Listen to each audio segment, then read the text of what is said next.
Hello,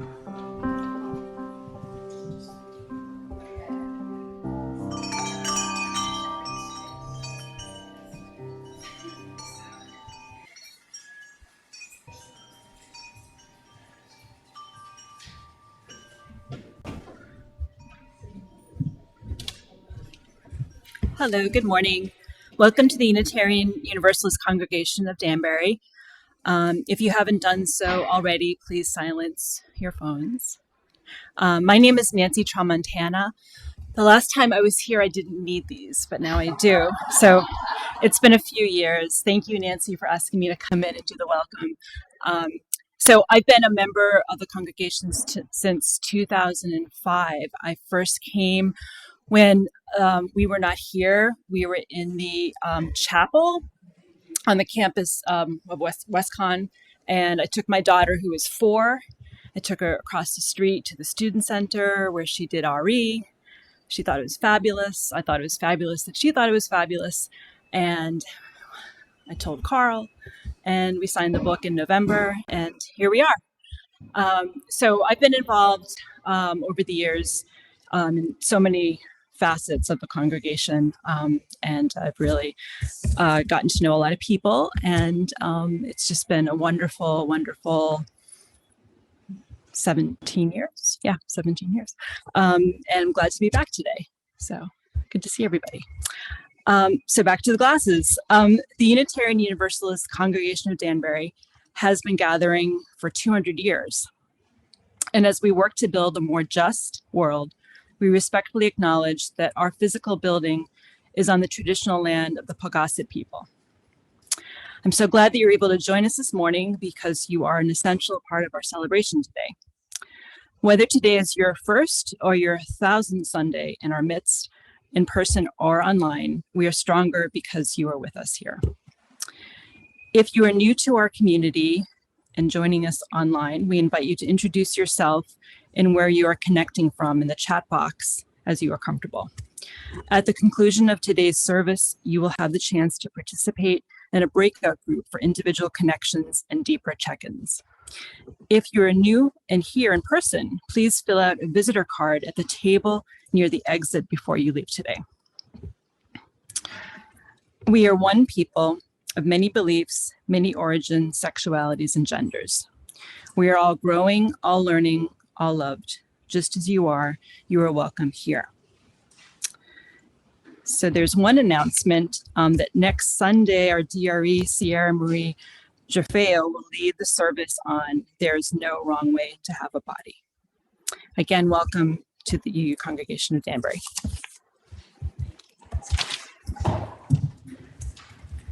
Good morning.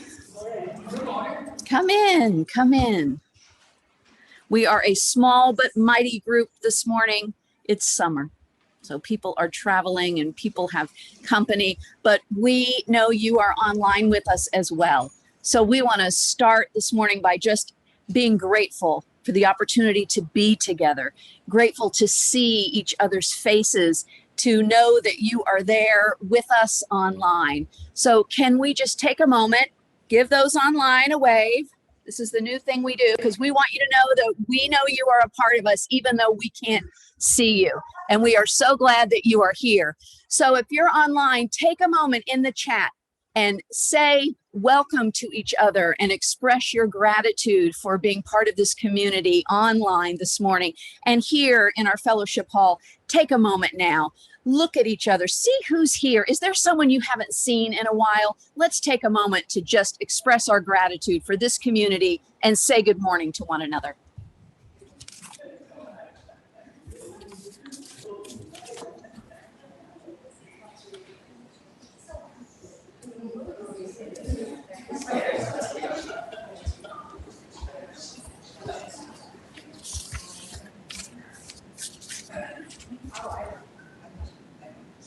Well, that was a quick and quiet greeting, wasn't it?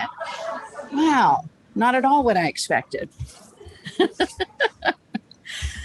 So let's begin with our hymn of welcome this morning. Nancy is going to play. I think we are all familiar with this. If you've been here for even a few months, if you've attended, we probably sang this song, Come, come whoever you are.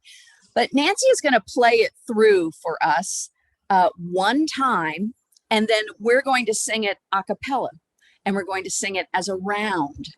So I'm feeling a little cheated over here, Nancy, with this really small group here. But online folks, you're going to join us, though we cannot hear you. So after we've sung it together, then we will do a round, and Nancy will lead this group, and I will lead this group, and we will then do it 3 times through. So we'll have plenty of time to get it down, Pat. But let's sing it together. You can see the words are right up there on your screen. Nancy, would you lead us?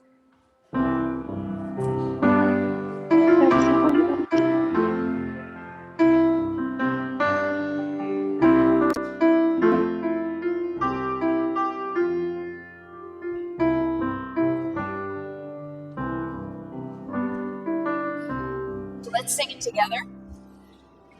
Come, whoever you are, wanderer, worshiper, lover of living, ours is no caravan of despair.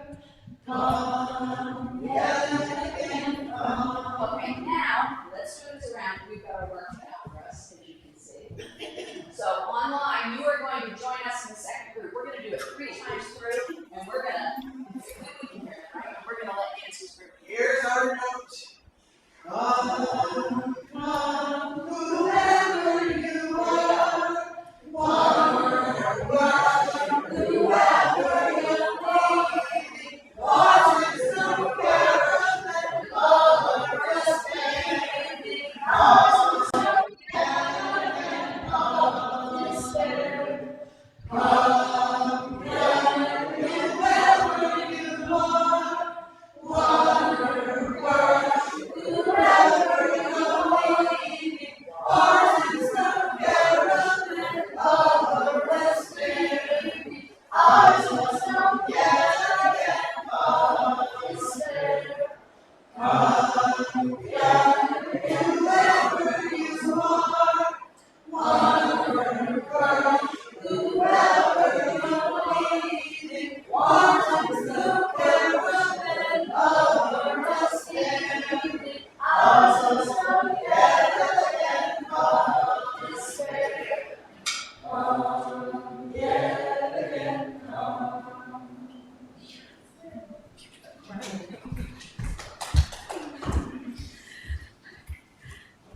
This morning, Marcia Brooker and Nancy are working as our service coordinators today.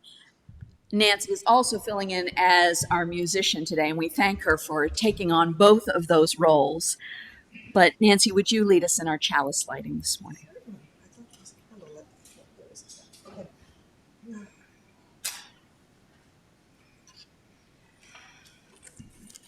Please join me in the words of our chalice lighting affirmation.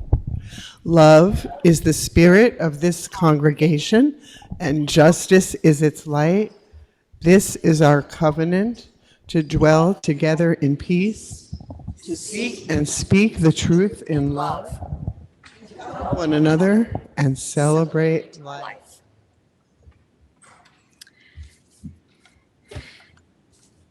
And if we have any children that are joining us online, I encourage you to get those grown-ups and maybe those big siblings there to join you. You may have to teach them, but we like to learn from our children. The affirmation that we have, the unison children's affirmation, I'm going to ask all of us to join together as well, and we will do it with you. So together, we are Unitarian Universalists. We are people with open minds, loving hearts, and helping hands. We care for the earth and each other. Thank you. Now, this morning, I want to share a very short story, but it's a really important story. And it's about something that happened almost 500 years ago. It's a very, very long time. But it's something that we still talk about today, almost 500 years later. It's called religious freedom. religious freedom. And Unitarian Universalists have been talking about this and always making sure that everyone has religious freedom from 500 years ago all the way to today. And in fact, that's what I'm going to be talking about in the service today. But this is a story. This is the year 2022. This story took place in 1568, long time ago. I was not yet born, but I heard the story told many times, and so I'm going to share it with you. In 1968, in a country called Hungary, not Hungary, how you might feel right now if you haven't had your breakfast, but Hungary. And in that country, there was a prince, a real prince. This is not a made-up story. There was a prince named John Sigismund, and we're going to call him Prince John. And he chose a man named Francis David, and we're going to call him Francis, to be the court preacher. Now, you might not have heard of a court preacher when you hear about kings and princes and castles, but you might have heard of a court jester. And they wear when we see sometimes a funny hat, their job was to make the royalty laugh. Well, there was also something called a court preacher that was supposed to help people understand about important questions about life and about religion.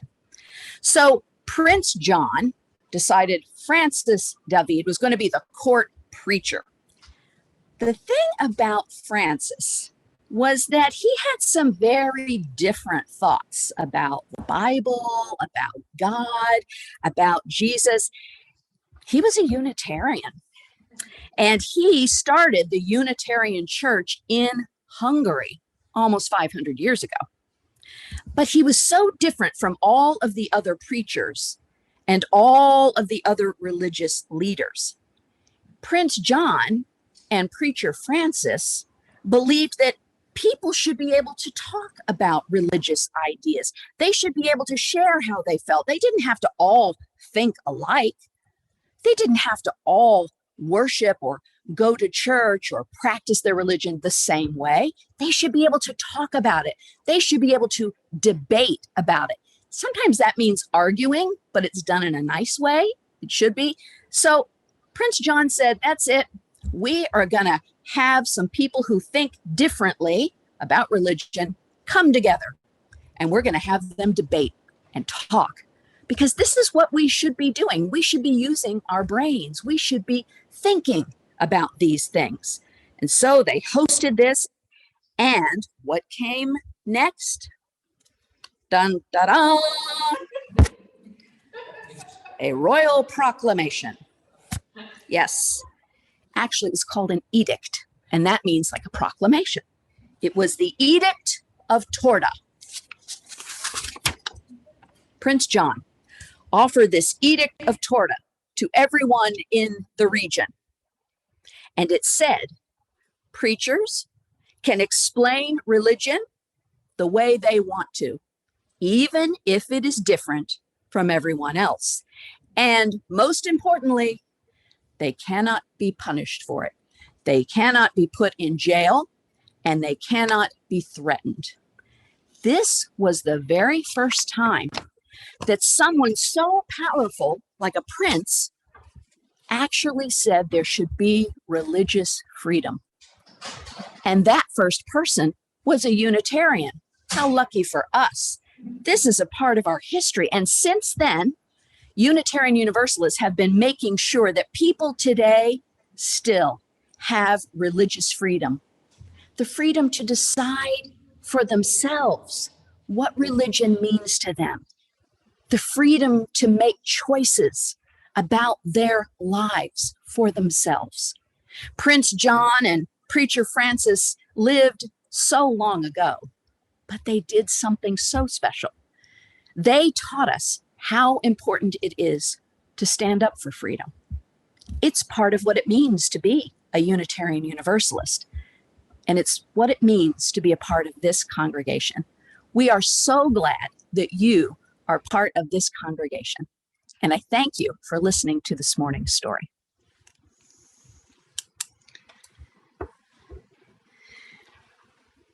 keeping the ideas of that true story and that amazing piece of our history as Unitarian Universalists, I invite us to move into a time of sharing the milestones of our lives, sharing them here in this community together. I'd like for us to begin by doing this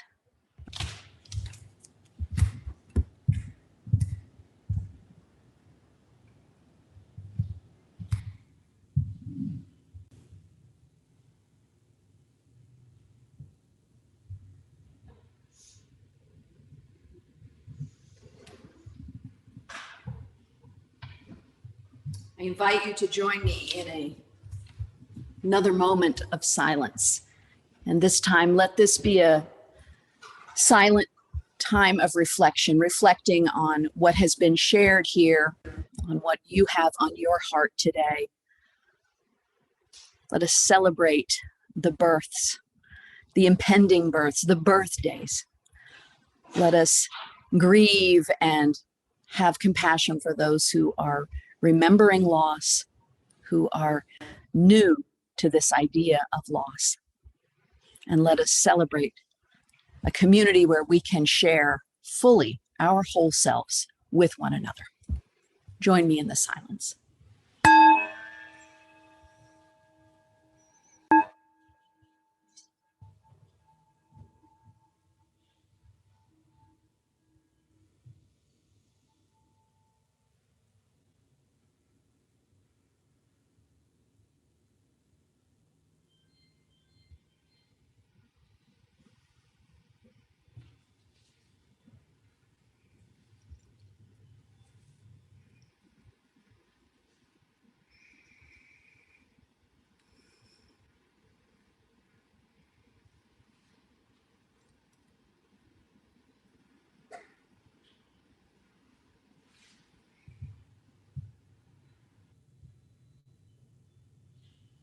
As we breathe in peace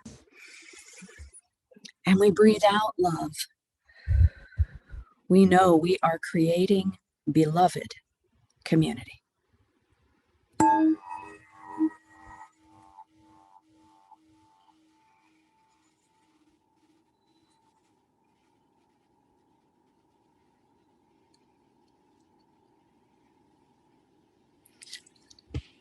Our hymn of reflection this morning, we will see on video another Unitarian Universalist congregation and their choir, because we do have connection with so many other Unitarian Universalists all over the country, all over the world. So let us sing together with this choir, "There is more love somewhere."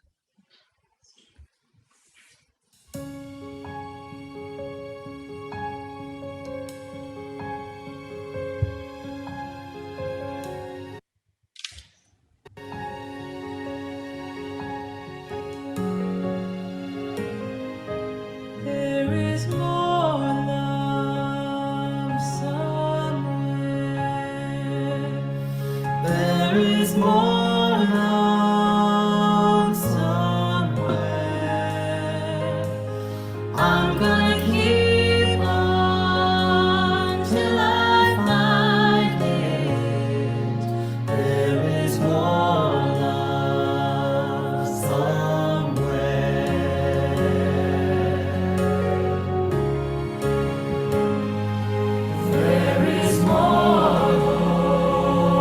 somewhere.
This morning's topic, religious liberty, will also perhaps bring up some uncomfortable words or thoughts or feelings, as we also discuss what has happened with Roe v. Wade and the idea of women's health care.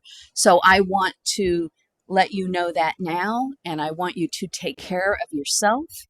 And should you feel the need to step out, please do that. Take care of yourself. For those of you online, if you have children present, I just want you to be aware of this so you can use your discretion. And again, if you need to just step away from the screen, please do so. Taking care of yourself is the most important thing.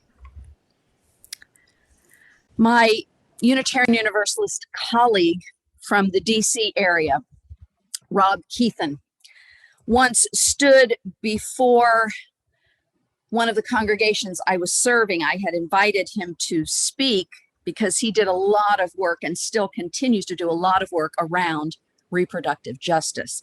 And so he stood before the congregation and he quoted Butch Hancock. Is anybody familiar with Butch Hancock? Well, Butch is a country and folk music artist from Texas.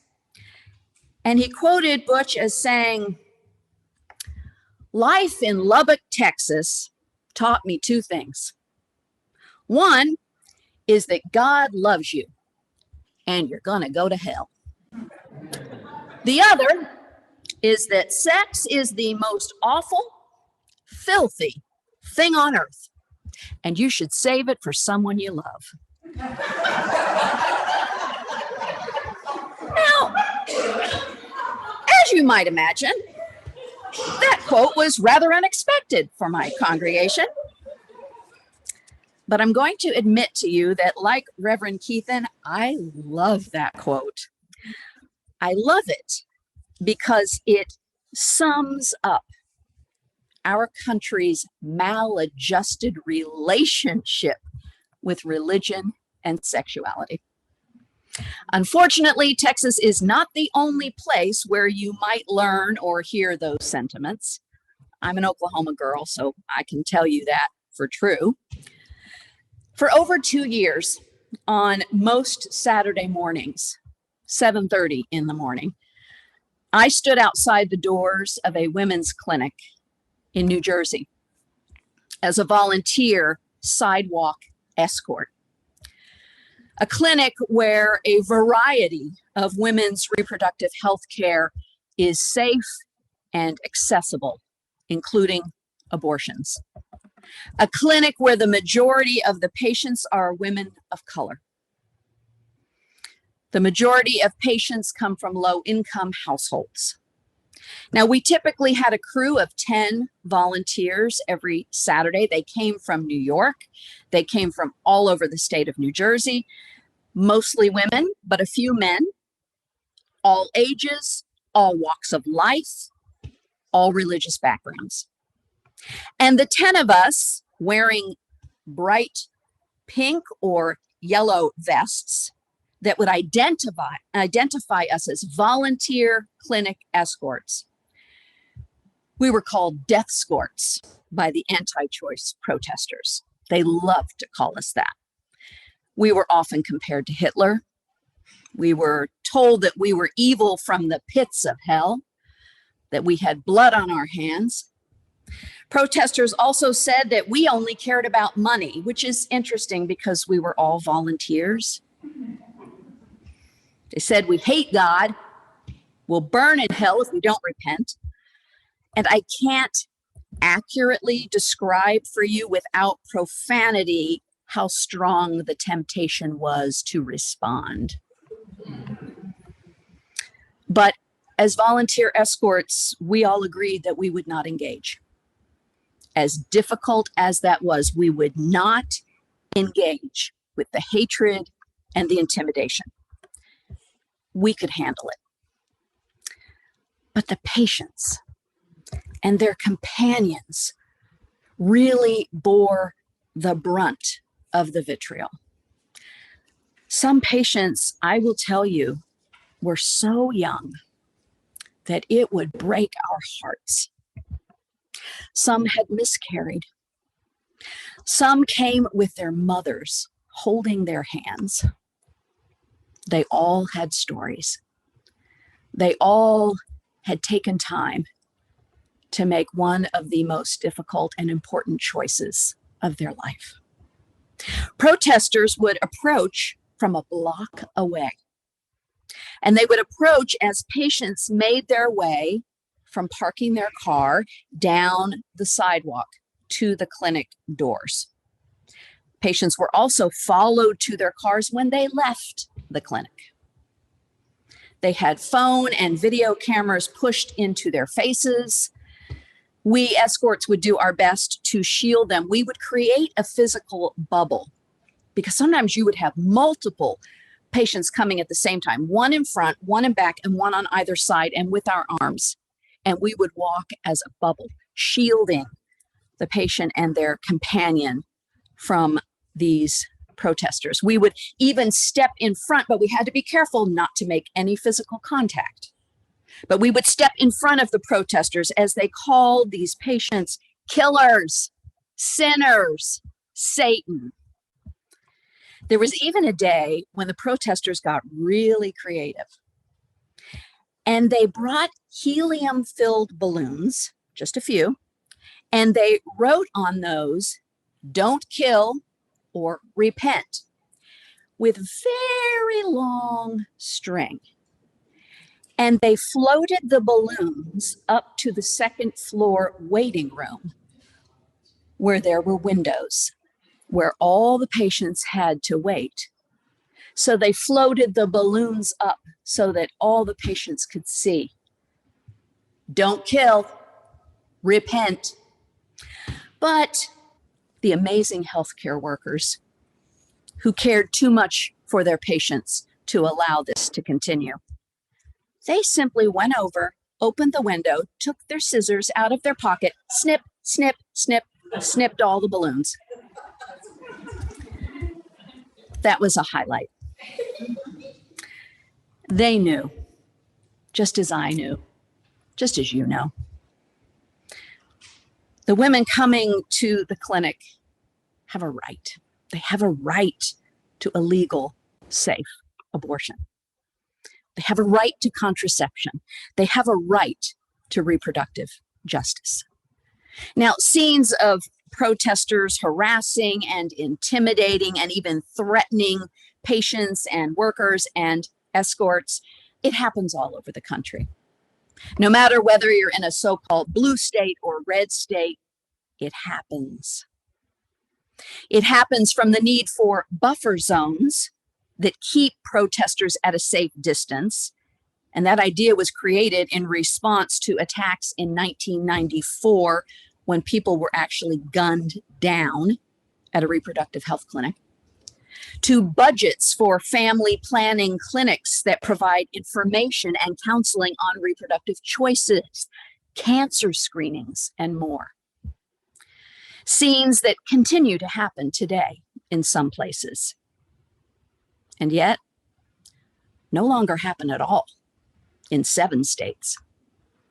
You won't see those scenes there because in those 7 states, as of this date today, there is not one single women's clinic for abortion care in 7 states in this country. Women's access to health care has been devastated by the recent Supreme Court decision. Many of us are still in shock. Many of us had family members who said, "It'll never happen. Don't get bent out of shape. Never happen." We are still in shock. There is grief and there is outrage. We know that those impacted the most are people of color, people with few financial resources, young people, those in rural areas. But the devastating decision does not alter our Unitarian Universalist commitment to reproductive justice. Now, notice I didn't say reproductive rights. There's a difference. It's a human right, but it's reproductive justice. And that's a term that was originally brought up decades ago by coalitions of women of color. And at that time, the definitions have somewhat changed. There's no one set definition today, but the most common that those coalitions came up with for reproductive justice is that women have the right to have or to not have children and raise their children in safe environments. You see, reproductive justice is about so much more than abortion. The latest decision on June 24th overturning Roe v. Wade, it wasn't the first gut punch to women's reproductive health. Do you remember 2014? In 2014, there were two cases decided by the Supreme Court, Burwell versus Hobby Lobby and Conestoga Wood Specialties Corp versus Burwell. The decisions in those cases made it possible for the very first time in our nation's history for for-profit corporations to assert religious rights. For for-profit corporations to claim religious liberty in order to deny their employees federally mandated benefits. For the first time, the highest court in the country said business owners can use their religious beliefs to deny their employees a benefit they're guaranteed by law. And we're talking specifically about contraception. The owners of Hobby Lobby and Conestoga Wood Specialties will tell you it was a victory for religious freedom. But real religious freedom is the right that each of us has to make our own moral decisions about our lives. And it's the right to not have others' beliefs forced upon us. That's what religious freedom is. The ruling in those cases in 2014, this is interesting to me. This is what it states.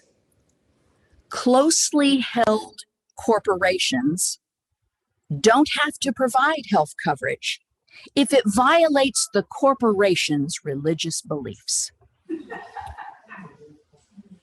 The IRS definition of closely held corporations covers more than 90% of all American corporations.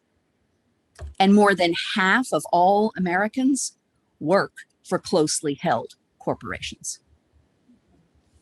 I can remember how I felt when those decisions were announced. And I remember thinking, wait a minute. What if a Muslim company used the Hobby Lobby decision to impose its values on white Christians? Because after all, religious liberty was used to justify slavery. Religious liberty was used to justify Jim Crow. Does religious freedom for corporate entities eclipse anti-discrimination laws? Laws that govern gender, sexuality, disability status, or race? How can this be? Now, on a somewhat humorous note, I did find it really interesting to see that Hobby Lobby, to this day, still continues to cover Viagra for their male employees. No contraception. There are two components to religious liberty. Religious freedom and religious liberty, we can interchange those. There are two components, only two. The freedom to worship and practice your faith, and freedom from government establishment of religions. Cornel West may be a name that most people, I think, are familiar with. He's a philosopher and activist. He's currently a professor at Union Theological Seminary in New York City. He said, religious liberty, and I quote, "It's not a matter of abstract academic discourse. It's a matter of dignity. It's a matter of sanctity. It's a matter of integrity. It's a matter of life and death. And it's in our attempt to be in solidarity with one another. End quote. When we consider this idea of religious liberty and freedom from 500 years ago with Prince John and Preacher Francis, when we consider it in this country's history, there is something we must keep in mind. Something we must never forget, and that is systemic problems that are brought on by policies that continually marginalize and oppress and discriminate cry out for social change. And changing those unjust structures requires power. You may be in your mind, though not out loud, saying, power? Who's got power? I don't have power. I'm not a prince. I'm not a politician. I'm just me. I'm just one person. I have no power. I can't possibly change an unjust structure. And I would tell you, oh, we have power. Right here, this congregation, we have power. We have power as people of faith. We are people who trust in the power of humanity to bring about social change because we've done it before. We are continually doing it, and we can use our power on behalf of love and justice. You see, Sister Song in Atlanta, Georgia, is the oldest reproductive justice organization in the country. And Unitarian Universalists have been working with Sister Song for decades. We've gone to them to say, what can we do? And when my friend, Reverend Keithan, actually asked the director of Sister Song, what is the role for Unitarian Universalists? He asked her flat out, and this is what she said: we need you to be as loud and big as you can be, because we need a stronger progressive faith voice in this issue. They need us to be loud. They need us to be big. We can do that. I know we can do that. We're concerned about poverty. We're concerned about economic justice. We're concerned about reproductive justice and all the intersections, immigration, education, environment, and more. And here we are. What can we do? Well, first of all, we can face the truth. Do not turn away. As ugly as it is, as shocking as it is, we have to face it. We face the truth. Peter Larman, who writes for Religion Dispatches, said this: July 4th, 1776. It wasn't the birthday of anything. It was the start of a long and savage struggle against the world's most powerful empire at the time. The fiercest American revolutionaries by far were New England members of the dissenting churches. Dissenting churches. Sounds like Unitarian Universalists. Dissenting churches whose forebears in the preceding century had battled the proto-Catholic Stuarts back in the mother country. What's most remarkable, he says, about the American Revolution is how a rebellion that had passionate religion at its heart was able eventually to give us total freedom of religion, including freedom from religion, for those whom we might well regard as the ultimate dissenters. In 2022, we don't face the urgent threat of an established church as was known centuries ago. But we do face an ongoing, brutal struggle with those who treat freedom of religion as the opportunity to impose their religious tenets on us. That's what we face. That is a truth. We cannot become complacent about it. So what can we do? We can face the truth, not turn away, and we can act. We can be as loud and big as we can be, or we could sag, S-A-G, sag, stay put, argue, I don't like this organization. I don't know, how much money should we give to this one? No, we should do this first. No, let's do that first. And we could grumble. Oh, we worked so hard for so many years. Now look what's happened. I'm tired of doing it. I don't want to do it anymore. We could sag. We could stay put and argue and grumble. Or we can choose to not paint all Christians with one broad stroke of the brush. There is no monolithic Christian, just as there's no monolithic Jew or Muslim or atheist or Unitarian Universalist. You know, just hours after that ruling in 2014, a Baptist minister in Oklahoma held a prayer vigil outside of Hobby Lobby's flagship store in Edmond, Oklahoma, where I have family. They did that to decry the decision.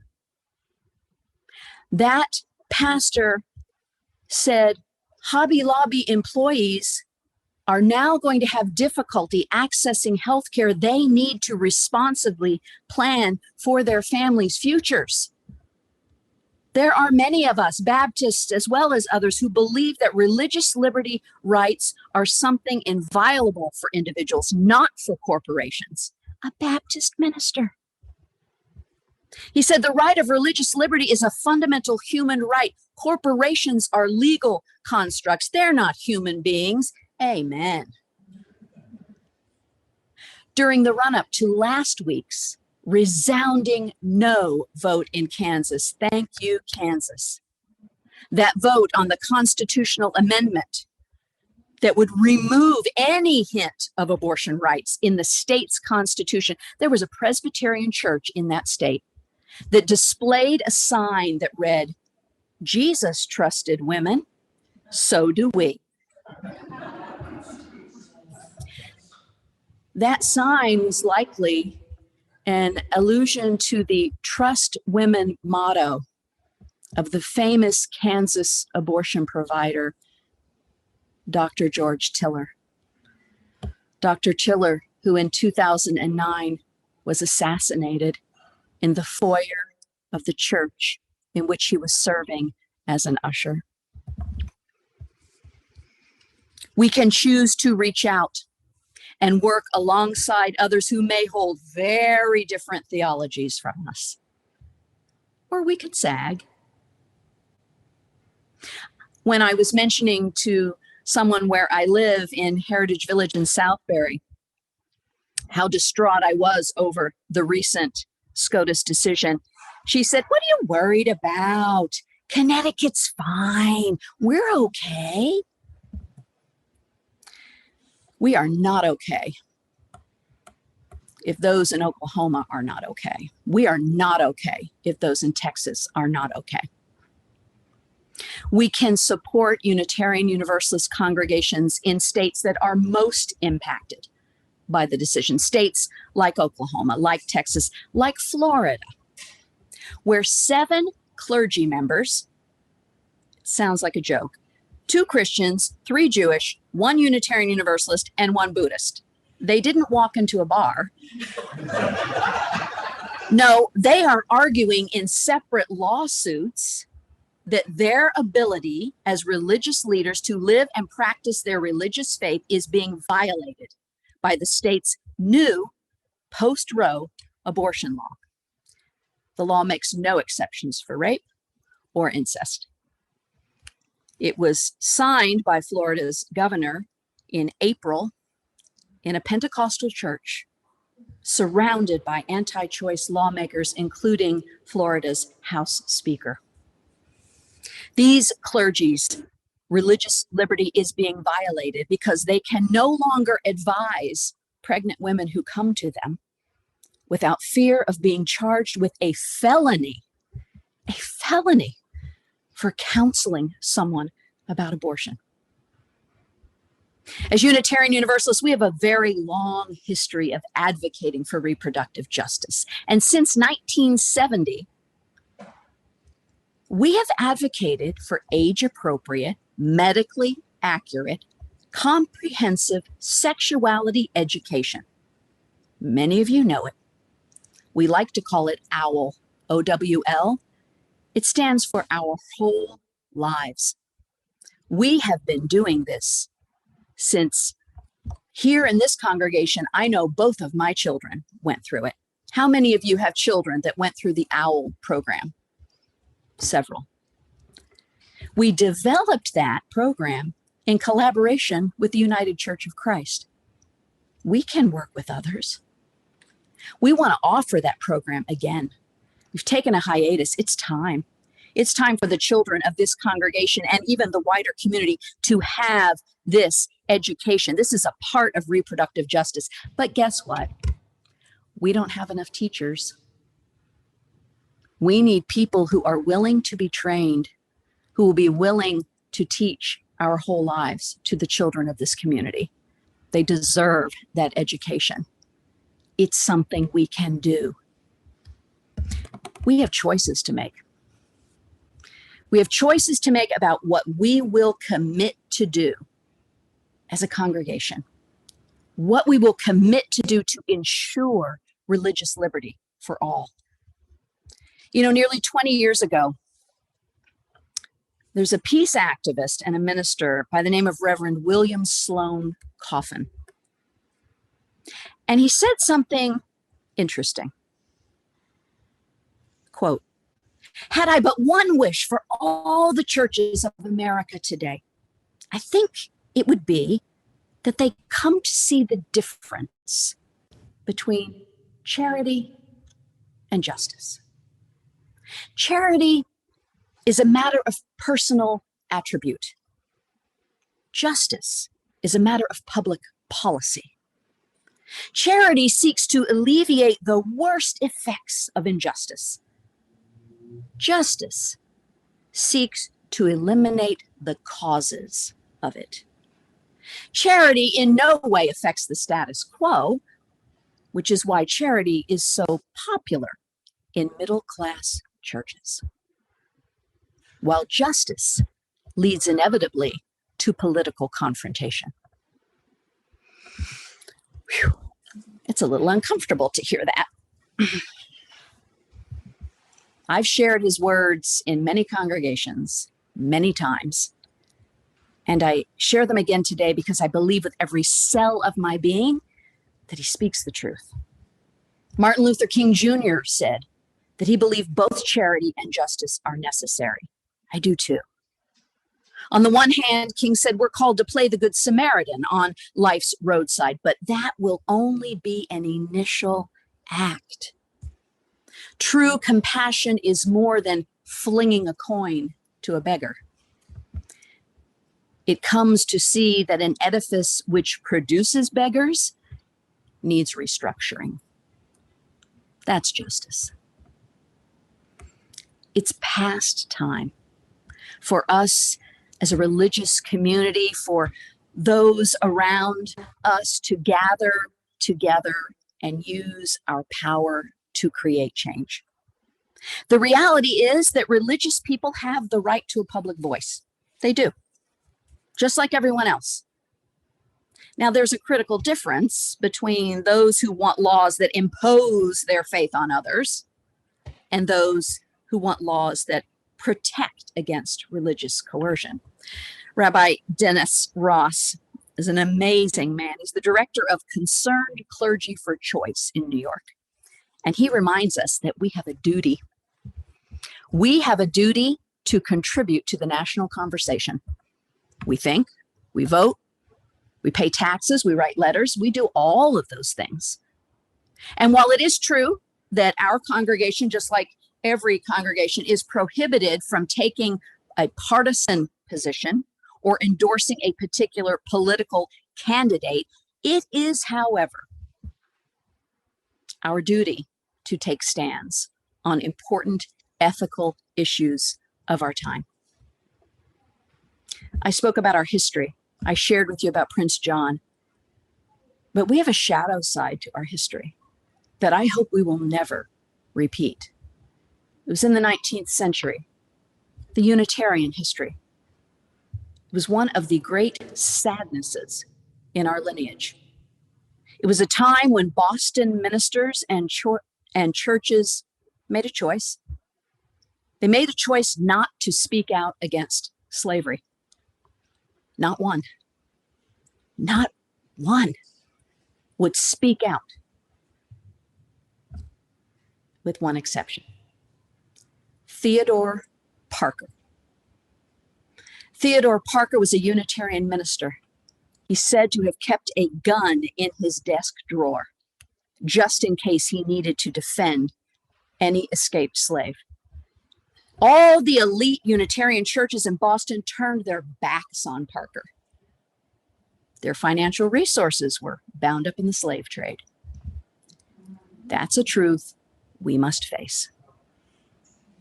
Parker stood up. He spoke out. He was loud. He was big. He did so on one of the most important political issues of his day, and that's what we're called to do. We are called to question the status quo. We are called to take a stand. And that doesn't mean that we're all going to agree all the time on all the particulars of the issue. It just means that we stand for the common values that can make our world a better place, that can transform lives, that can offer hope and demonstrate compassion. We are bound to justice together as a community, teaching our children by example, bending that arc toward justice together with grit, with joy. Rabbi Ross said, "For a long time, I kept quiet. I made excuses. Hey, let somebody else come forward. I did my time. I live in a blue state. I don't have to do anything else. I vote. From time to time, I make a donation here and there. That's enough." And so I joined the choir that barely mumbles and hums. And all the while, those angry religious people, well, they were just singing louder and louder. They were capturing the stage. They were swaying public opinion. They were influencing laws in state capitals and in Congress as if I didn't even exist.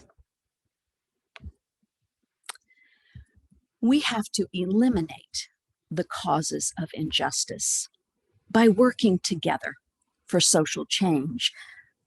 We do it for the Hispanic grandmother who brings her 14-year-old granddaughter to that women's clinic and does her best to shield her from the protesters who yell, "Abuelita, don't let them murder your grandchild." We do it for the women who want to have children and for the women who do not want to have children. We do it for our LGBTQ friends and neighbors. We do it for the immigrant children crossing borders. We do it for all of those who are oppressed, all of those who would be treated as less than worthy. Because I tell you, I believe that the future of our freedom and the destiny of our nation is at stake. And because of that, we refuse to join the choir that barely mumbles and hums, because that's not who we are. That is not who we are. We will go out and we will sing together loudly and boldly, as loudly and boldly as we think we can. And then we're going to do it even louder and even more boldly.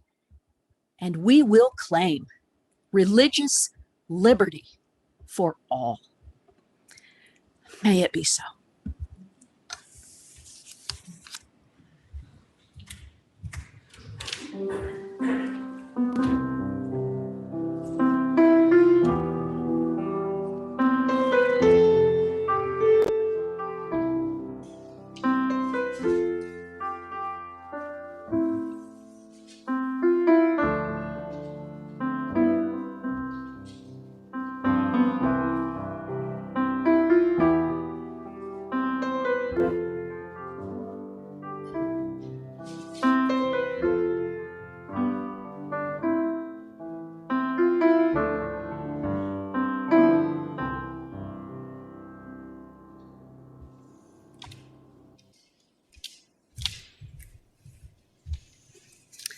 Marcia, would you come and extinguish the chalice and lead us in those words?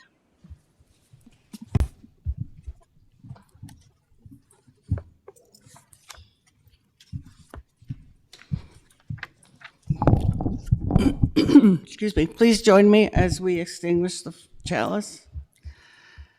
We extinguish this flame, but not the light of truth, the warmth of community, or the fire of commitment. These we carry in our hearts and out into the for world until we are together again. Would you please rise in body or spirit and let us sing together our hymn of celebration. It will be a video on the screen, but if you'd like to follow along, it's number 128 in the gray hymnal, For All That Is Our Life.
Is not yet done. May our reason and our passion keep us true to ourselves, true to each other, true to our vision of what we can become. Let us commit to seeing that our actions match our words, that our thoughts be filled with love, and that together we truly make a difference in a troubled world. Shalom. Salam. Amen. Blessed be to each and all. Namaste.